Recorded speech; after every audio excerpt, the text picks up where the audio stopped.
เกือบละน้อยผิดพลาดครั้งยิ่งใหญ่ใครแต่ว่ามีแนวเตือน2 เถื่อเมื่อคืนนี้ละน้อยเกือบจ่ายเงินค่าสร้างไปเพราะว่าละน้อยไล่ผิดใครแต่ว่าเมื่อคืนนี้บังเอิญว่าอ้ายเพิ่นหันสั่งสรรค์กินนั้นกินนี้แบบมีซุ่มแซวแล้วก็เมาอีหยังประมาณที่นะละน้อยก็เลยว่าบ่ทันได้จ่ายเงินเลยพัดได้เสย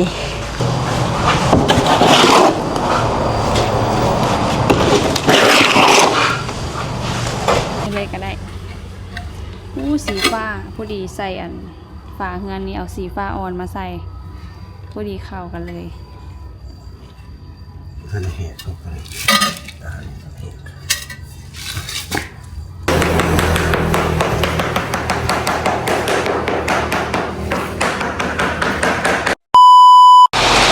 ทักทายสวัสดียามเช้าเด้อเพปซีตอนนี้บรรยากาศก็คือฝนตกลินเด้อเพปซีบ้านละน้อยดีใจเด้หลังจากที่จ่ายเงินค่าสร้างที่เพิ่นโบกให้เรียบร้อยแล้วละน้อยก็สิมาเตรียมอนามัยขึ้นเพราะว่าเฮาสิปลูกกะโลมื้อนี้พอดีเป็นวันเสาร์เลยพอเพิ่นก็พักเวียกละน้อยก็ลุกมาอนามัยแต่เช้าเตรียมไว้ให้พอเพิ่นปลูกกะโลนี้สิมากวดขึ้นว่าบรรยากาศดีขนาดตื่นมาฝนตกแล้วสิได้ซ่อผ้าปิดปากมาใส่กันดูสิเศษปูนเศษอย่างพอดีแม่เพิ่นกับสิมาภายในเดือน8นั่นแหละวันที่10 ปลายพอดีครบไอ้เจมได้3 เดือนค่ะเป็นว่าที่พากันมาฉลองแล้วบอกให้ทางนี้หันผูกกะโลไว้ถ่าเด้อคนวะฉลองนี่แม่นสิพากันมาฉลองนี่หน้าห้านเลย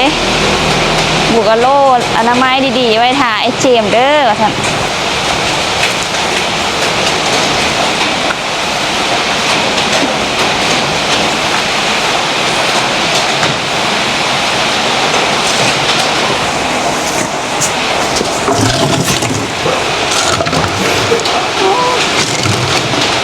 ง่ายขนาดเลยตัวหมานั้นบนมาหย่ออยู่จามแล้วสิเจ้าน่ะ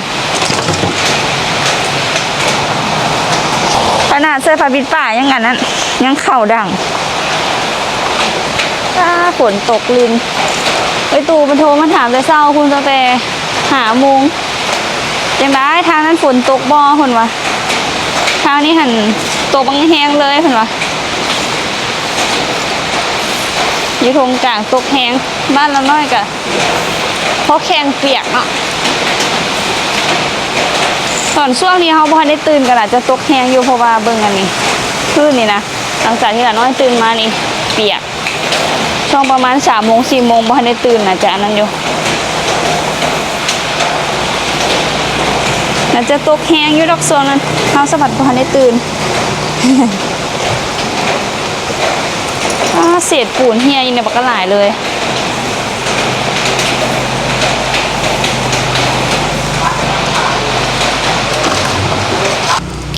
บรรยากาศฝนลินกำลังดีเลยเฮ็ดเวียกพอดีมวนสำนี้ฟ้าครึ้มอยากให้ตกไม้แห้งจากบาทเด้พอสิได้ใส่มองเนาะตกคอยแบบนี้กับบ่ได้ใส่มองแท้ตอนนี้ละน้อยกะกวดแล้วประมาณ3 รอบแล้วละว่าในใจว่าพ่อคุณแช่แล้วน้อยกวดตื่นบอกอนามัยได้ประมาณนี้แหละนี่บรรณสินหาเนี่ยมาขูดปูนนี่ออกอย่างนี้นี่พอพื้นทางนี้นะจะสูงก่อนทางนี้จะต่ำเพราะเขาเทบ่ได้อันนั้นปานใดเบื้องหนึ่งสูงเบื้องหนึ่งต่ำแล้วพอมันไปซอกน้ำเคียงมาเตรียมซิเอาน้ำเคียงมาแทกอย่างหูว่าทางไหนสูงสังใดจากเส้นจากไงไปจังไดมวนหมดแล้วนี่เป็นคนกวดแล้วพากันหยอกกันเปื้อนเวิร์ดนั่งพิงนั่งปายเริ่มแล้วจ้าว้าวเราจะไม่ได้ใส่กันเปื้อนประหยัดงบไปเนาะ เฮ็ดแบบนี้เลยก็ได้อู้สีฟ้าพอดีใส่อันฝาเฮือนนี้เอาสีฟ้าอ่อนมาใส่พอดีเข้ากันเลยท่านเหตุตรงนี้งามเริ่มพอดีเลยปู่ถ่ายเจมเศร้านี่พากันแทงน้ำเทียงแล้วพอเหมือนกันเอาขึ้น3 เซนเหรอพ่อเป็นปะที่พื้นที่ฝ้านี้หันฝ้านี้จะสูงก่อนเขาจิบได้ขึ้นหลายมันต่ำลงพี่ฮะเข้าใจผิดเขาเห็นบ้างมันต่ำเนาะอ๋อทานอาทิตย์หนานี่มารุ่นนำกันเอฟซีว่าพอเพิ่นจะปู่จับมือจะเลี้ยวตอนนี้มันเริ่มวันเสาร์ที่25เริ่มกันได้วันหากันเริ่มบางช่องประมาณ2 โมงอยู่จริง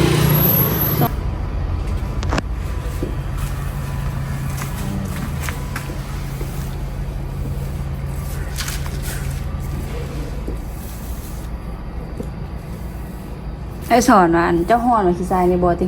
บ่มันไม่ฮ้อนมันมีหินเจ้าเฮาว่าอันฮ้อนขี้ทรายโอ้เขามันพ่นหินจังฮ้อนเนาะหินหมู่มีตัวนั้นอยากสูงขึ้นหน่อยนึงสวยแล้วว้าววันนั้นเฮาก็สิได้ใส่ยาแนวเด้ห้องน้อย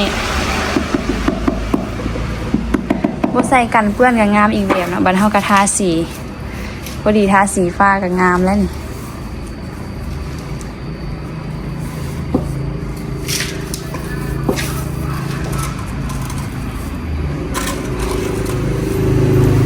แก๊สนึงมี10แม่นบ่แก๊สนึงมี10 แพ็ค10 แผ่นซะเนาะว่าผิดอ๋อ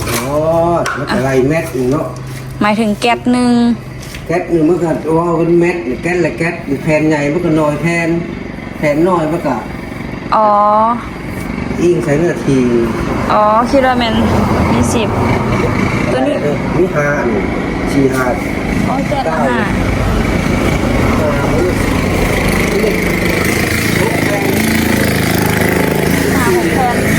อันนี้แก๊ส1 จีพอได้ไหมดูมัน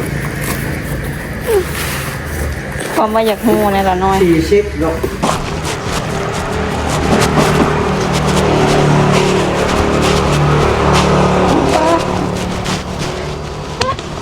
ละน้อยสิว่าแกะเบิ่งก่อนว่าแก๊สนึงนี้มาจากแผ่นสำหรับตัว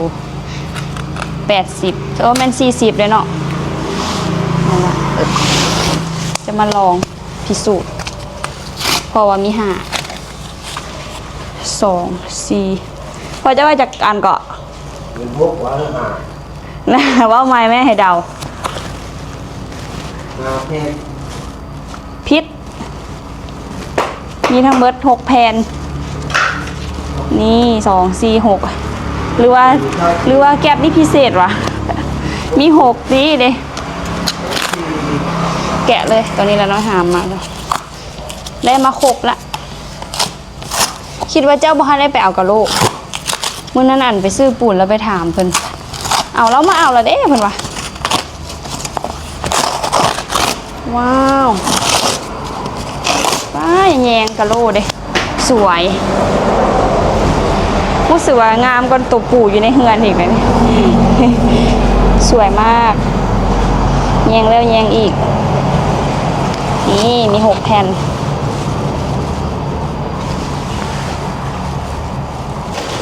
ป้าไปว่าปูนเป่านึงนี่ปู่ก็ได้หลายได้นี่แป๊บเดียวก็เบิดละเป่านึงอยู่นี่สิเบิดหลายเป่าอยู่สั่นมึงเดือน1 2 3 7 8 9 10 11 12 13 14ประมาณ15 เป่าอีกอันนั้นเราเบิดจากกันนั้นวะก็นะก็กับเบิดประมาณจากเป่าหอมปูจือวัวได้นับไว้ซื้อเทละ5พอดีเบิด15 เป่าก็เบิด15ปูกะโลเบิด15 โอ้โหเยอะอยู่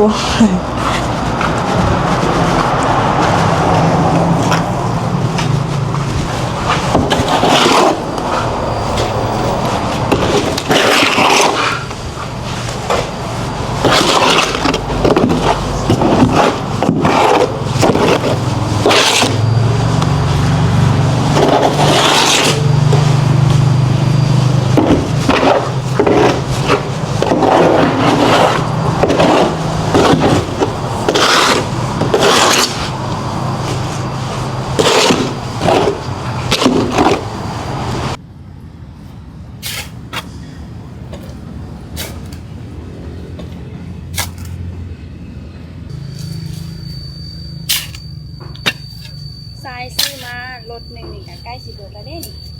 สร้างคนโบกก็ถือว่าหลายเติบรถลายเติบและครึ่งนึงจะมีโบกเขาโลกอะสิเหลืออยู่วันหน้าเอาไปถมหน้าบ้านเลยแล้วน้อยเอาเอล่างก่อนเด้อพิบซีมารุ่นน้ำกันว่าสิขึ้นได้บ่คือตะกี้หันยู่ตอนบ้านนี้มีประตูนะ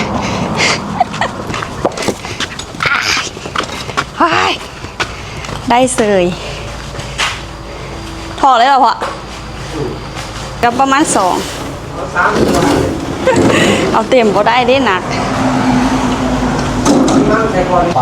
เป่าหนึ่งลองรุ่นเมื่อวันสิได้ประมาณจากแกะ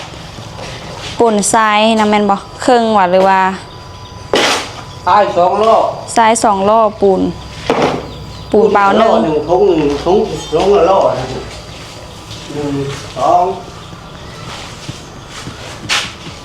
แล้วน้อยสิไปจอบงัวกันสิเพราะว่าย่านน้องๆเอาไปกินข้าวให้เพิ่นขี่รถไปจอบน้องๆก่อนคือตอนนี้3:30แล้วก็ไปจอบงัวแล้วก็สิไปซื้อเฟิร์ดให้พ่อเพราะว่าเฟิร์ดเบิดโอ้ไม่อยากเบิ่งนะเพ็ปซี่เอ้ยจนว่าสิขี่กัน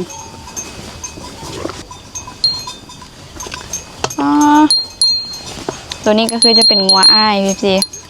แล้วน้อยไปซื้อบิ๊กเฟิร์ดกับถุงมือให้พอมาแล้วกันเลยมาจอบงัวเลยตอนนี้เอ็ดว่าสิไปมาจอบงัวก่อนแล้วค่อยไปซื้อย่านซอกงัวเห็นแล้วพอสิท่าโดนเบิ่งไหมเอื้อยเขานะเขาหากอาบน้ำมึงอ้ายนางอันนี้ตอนนี้พวกเพิ่นก็พากันเข่าห่มอยู่ตะสั่งขนาดเลยพากันวู้ลี่อยู่ห่มข้างในคนเริ่มตอนช่วงประมาณ2 โมงแล้วน้อยมาจอบกับพากันอยู่ในโฮมตอนนี้กะพากันอยู่ในโฮมวันนี้สิเริ่มพากันออกไปกินหญ้าแล้วเนาะเริ่ม4 โมงแล้วดิแปลว่าสวยๆนี่พากันนอนพักสวยแม่นบ่นั่งเหนียงอันนี้นะคำหู้แล้วบ่พูดพอละไปหาหมูไปหมูพากันออกไปกินหญ้าแล้ว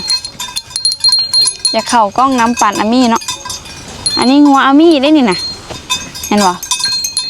เจ้าของก็เห็นกล้องแล้วเมนยางมาโลดงัวก็เห็นกล้องแล้วก็ยางมาคอยเฟื่อเจ้าได้อยู่แต่ว่าอย่าเอาปากมาจูกันรีบสิเลยนั่งอันนี้คือจังสิเบิร์ก็สิถ่ายคลิปนี่เจ้าน้อยแล้วน้อยสิกลับมือหาพอว่าพอเพิ่นเริ่มปลูกกะโลแล้วได้ประมาณ 7-8 แผ่นนี่แหละขารุ่นน้ำกันว่าจากมือสิแล้วพอดีปลูกกะโลต้อนรับไอเจมมื้อนี้รู้สึกว่างัวคำหู้เว้ยแต่ละเทื่อนะมันได้ซอกหานะมื้อนี้เป็นย้อนว่าอีตนเอื้อยวะแล้วน้อยตื่นมาแล้วเจ็บหัวแหงรีบสิอดมาจอบงัวสุดวัง2 โมงก็ได้แบบว่าบ่ฮู้ว่าเป็นย้อนสาเหตุหยังน่าจะนอนดึกที่บ่มื้อเช้านี้พอเพิ่นไปปลูกให้ละน้อยไปอนามัยอันนั้นก็ได้อดเพราะว่าเจ็บหัวแฮงแบบว่าเวลาเฮาหนิงคันอยู่ซื่อๆนอนพักอยู่ซื่อนี่จะบ่เจ็บแต่ว่าคันหนิงแฮงหรือว่าเวลาเฮาย่างสิมันจะแบบมุบสินะแล้วน้อยทรมานขนาดเลยตอนนี้หันเริ่มไข้แน่แล้วแหละงัวกับไข้แน่บ่คำฮู้มาจอบ2 เทื่อก็เห็นแบบบ่ได้ซอกเลยพากันนอนเด้กินหญ้าอยู่นี่อยู่ข้างหลังมันอ้อมอยู่ขี่รถมาจอบแล้วน้อยสิมาเว้าเรื่องนี้ให้ฟังพี่เสียเอ้ย เกือบละน้อยผิดพลาดครั้งยิ่งใหญ่ไพ่แต่ว่ามีแนวเตือน2เถื่อก็คือเอ้ยไพ่เตือนเทื่อที่1เทื่อที่2ก็คือจะเป็นพอเมื่อคืนนี้ละน้อยเกือบจ่ายเงินค่าสร้างไปเพราะว่าละน้อยไล่พิษใครแต่ว่าเมื่อคืนนี้บังเอิญว่าอ้ายเพิ่นหันสั่งสรรค์กินนั้นกินนี้แบบมีซุ่มแซวแล้วก็เมาอีหยังประมาณที่น่ะละน้อยก็เลยว่าบ่ทันได้จ่ายเงินเอ้ยไพ่เพิ่นเตือนว่าบ่เฝ้าจ่ายให้เราย่านว่าเราเฮ็ดเงินเฮียอีหยังเพราะว่าคนเมากันเนาะมีแต่ว่าบ่ได้กินเหล้ากินเบียร์บ่เมาอีหยังเขาค่อยจ่ายให้กันสินะเพราะว่าเรื่องเงินเรื่องคำก็คือว่าหั่นแหละดีแล้วแหละที่ไอ้ไพ่เพิ่นแจ้งตอนนั้นละน้อยไล่เรียบร้อยไล่นั่นไล่นี่รวมกันกับสร้างตอนทำอิฐหันเพิ่นเว้ามาว่าแมตช์นึงหัน40,000กีบพอดี2ฟ้าก็จะเป็น80ที่ละน้อยแล้วเว้าลงเนาะคือบอลอื่นหันเราเอา60,000สินะละน้อยกับฮู้แหละแบบบัดไล่เงินมาไล่ให้ได้ไปไล่แมตช์60ให้อ้ายไปไล่ให้สร้างหั่นน่ะไล่ออกเงินออกมาประมาณถึงอยู่6ล้านป่ายนี่แหละละน้อยไล่ก็คือคลิปล่าสุดที่ละน้อยอันนั้นแหละเป็นเงินบาทรวมกันทั้งเหลี่ยมทั้งฝากะสิอยู่ประมาณ 9,000 กับ14 บาทบอกที่ละน้อยไล่ตัวนั้นหั่นแม่นแท้เฮาไล่ผิดเฮาไปไล่กันคูณ60แม่นแท้ต้องคูณ40เพราะว่าอ้ายเพิ่นลดให้แต่เฮาก็บ่ทันได้บอกเพิ่นแหละคันสมมุติว่าเอาเงินไปให้เราตอนเมื่อคืนนี้แล้วตอนที่เราเมานำหั่นน่ะบัดสิไปทวงก็คือว่ายากได้ลุบทุนไปตั้งว่า2ล้านพุ่นเนาะพี่ป้าละน้อยก็รู้สึกว่าคันสมมุติเฮ็ดไปนี่ผิดพลาดยังไงเลยสาเหตุที่ฮู้เดี๋ยวสิมาเล่าให้ฟังตอนนั้นเฮาก็เตรียมเงินสิจ่ายแล้วแหละกำลังนับเพิ่นอยู่บัดนี้เอ้ยไผเพิ่นก็แจ้งเตือนมื้ออื่นค่อยให้เราบอกเพราะว่าเราเมาอีหยังจังได๋ก็โอเคไปรายจ่ายอีหยังละน้อยก็เขียนละเอียดหั่นแหละว่าอีหยังแมตช์อีหยังกันถูกเบิดแล้วมีแต่คูณเงินผิดซื่อๆคูณเป็นแมตช์60,000ไม่ใช่แมตช์40ก็เลยตัดสินใจเอาเงินกับเจียห่อกันไว้ได้เตรียมสิจ่ายเงินให้เรามาเอาตอนเช้าสินะตอนเช้าเราก็บ่ได้มาพอดีตอนเช้าละน้อยก็อนามัยหน้าบ้านหั่นเตรียมให้พ่อปูกะโลพอดีตอนสวยมาพักกินข้าวสวยล้มกับพ่อบัดนี้พ่อก็ถามเพราะว่าตั้งแต่เมื่อวานนี้พ่อได้ถามว่าโบกฝายังหั่นนะเบิดเท่าใดอหยังสินะพ่อก็เลยถามมาแล้วน้อยก็เว้าให้ฟังแล้วก็ถามแล้วแม่เท่าใดคือไปฮอด6ล้านสินะ60,000เขาว่าเอ้าแล้วว่าบ่แม่น40บ่แล้วว่าคือเว้าตอนอื่นคือ40แล้วน้อยก็บ่แน่ใจได้ตอนนั้นกลับไปเบิ่งคลิปตัวเองคืนบ่จื้อได้ว่าตัวเองหั่นน่ะเว้าเรื่องอันราคาโบกฝานี่ลงแล้วน้อยกลับไปเบิ่งคลิปตัวเองคืนตัวเองเว้าแมตช์40อีหลีแม่นอ้ายเพิ่นลดให้แมตช์40ซั่นได้มาไล่ใหม่พอดีรวมเบิดก็สิเบิดอยู่ประมาณ4ล้าน100,000บ่4ล้าน211,000กีบ FC รูปตั้งว่า2ล้านคันสมมุติว่าให้เราไปตอนที่เราเมาเมื่อวานนี้คันเอ้ยไผบ่เตือนสินะแล้ววันนี้สิไปนำจังได๋เนาะคือสิได้ให้เพิ่นเลยหั่นแหละทวงกับบ่ฮู้สิว่าเว้ากับคนเมาเนาะเดี๋ยวสิว่าเฮาโกงค่าจ้างค่าหยังสินะเบิ่งเด้อรูปไปเบิ่งเฮาต้องจ่ายให้เราวันนี้6,130,000แล้ววันนี้มาลบตัวที่ต้องจ่ายแท้ๆเลยรายละเอียดเรียบร้อยแล้วสิรูปประมาณเท่าใดรูปไป1,900,000ก็ซ้ำว่า2ล้านแหละ1,919,000ป้าแล้วน้อยถือว่าโชคดีแล้วที่ยังมีไอ้ไพ่กับพ่อเพิ่นเตือนทั้ง2เทื่อป้าแล้วน้อยสิเสียเงินทิมละละ เพราะว่าอ้ายเราก็บ่ได้ไล่นำสินะเรามีแต่ไล่แมตช์นำเราบ่ได้ไล่ว่าเป็นเงินเท่าใดสินะสร้างหั่นนะตามละน้อยเลยคันไล่เท่าใดก็เอาเท่านั้นป้าถือว่าโชคดีแล้วเฮานี่ทางเบิดแม่น4,211,000เบิ่งเดินจากที่เบิด 9,000 เมื่อคืนนี้สิเหลือเท่าใดเหลืออยู่ที่ 6,114 6,192 บาทลดลงมาใครแน่ เฮาก็ยังแบบบ่โอเคกับค่านั้นปานใดหั่นนะเพราะว่ามันก็บ่ได้หลายแล้ววันนี้มันเวิร์ดฮอด6ล้านปลายพุ่นน่ะเกือบฮอดหมื่นแล้วนั่นก็งงกับป้าเฮาต่อไปสิมีเงินปลุกเฮือนอยู่บ่คือว่าเฮ็ดห้านน้อยๆนี่คือเบิดหลายแท้ค่าสร้างซั่นน่ะมีแต่โบกซั่นคันสิอยู่ในระหว่าง4ล้านนี่ก็ถือว่าโอเคอยู่ตั้งแต่ซื้อเครื่องมาโบ ปลุกมาสร้างห้าเริ่มต้นมากับพอในผิดพลาดแต่เทื่อมีเทื่อนี่แหละที่แบบผิดพลาดใครแต่ว่าแก้ไขทันเฮ้ยเกือบไปแล้วละน้อยก็ได้เจ้าหน่อยสิกลับเมื่ออันหิวปูนช่วยพ่อครับสิเอื้อยอ้ายเพิ่นกลับไปเวียกมื้อนี้ออกไปผูกแขนมัดแขนหัวหน้าบอกมีแต่ละน้อยกับพ่ออยู่เฮือน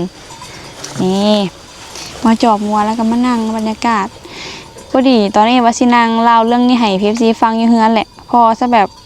เปิดเพลงใส่ตู้บางดังเลยฮันสิเบมอดของพ่อก็คือย่านนั่นเพิ่นแบบอยากฟังเพลงสินะพอซะแบบเป็นคนมักม่วนซะเปิดเพลงไปน้ำเฮ็ดเวียกไปน้ำมีแต่ว่าบางเทื่อละน้อยสิทายเพิ่นตอนเพิ่นปู่อย่างกะขอมอดนิดนึงคันสิไปขอมอดตอนนี้ละน้อยกะทายเป็น10 นาทีพุ่นเด้นั่งเว้าอยู่พอดีแหละพ่อก็สิแนมหน้าโอ้ปานใดสิได้ฟังเพลงหั่นแหละเพิ่นเปิดเพลงฟังแล้วก็ห้องไปน้ำปู่กะโลไปน้ำมีแต่ว่าบัดทายน้อยนึงแล้วก็ขอมอดก่อนก็พอได้อยู่นาที1 2 นาทีอันนี้10ปลายนาทีเนาะละน้อยมานั่งอยู่นี่ก็ได้ไปนี่แต่ละมือหันตรงนี้มาลัดเพิ่นงัวนี่นะให้เพิ่นนั่นลงไปกินน้ำหน่อยนึงแล้วก็ไล่ขึ้นมาคืนเพราะว่าญาติเพิ่นไปกินข้าวให้พิงซ็อกเกอร์ก็คือสิได้มาพี่แล้วมีไผจื้อหมาเอื้อยบอเป็นหมาตัวแรกที่เพิ่นหับไปอยู่นำเลยหับเมื่อแต่ไผล้อมก็คือเพิ่นดื้อแฮงและเอื้อยเพิ่นสิเอามาพี่และเท้าซ็อกเกอร์หั่นน่ะสิเอากลับมาไผล้อมแล้วกลับมาคืนละก่อนสิได้เอาเมื่อพี่ก็ย้อนว่าเพิ่นไล่ไก่ได้ไล่ไก่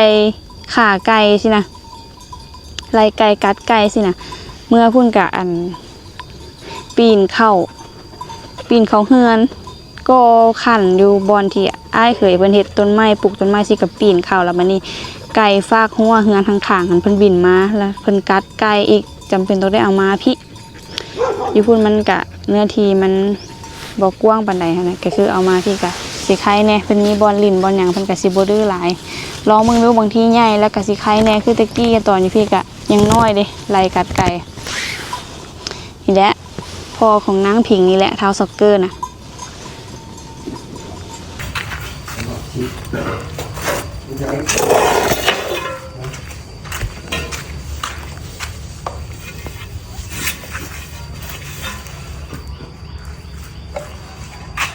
สองพ่อลูกพากันเฮ็ดได้ซ้ำนี้ก็ถือว่าหลายเลยเนาะบ่แม่นสร้างนะ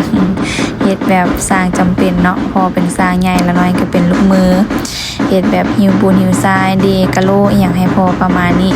มื้ออื่นเดี๋ยวเราจะอัปเดตต่อให้เบิ่งอีกเด้อว่าได้ประมาณส่ำใดแล้วสำหรับคลิปนี้ละน้อยขอตัวลาไปก่อนละเด้อขอบใจพี่ซีทุกคนที่รับชมจนจบคลิปแล้วผู้คนข้ามโฆษณาสำหรับคลิปนี้ขอตัวลาไปก่อนแล้วพบกันในคลิปหน้าเด้อบ๊ายบาย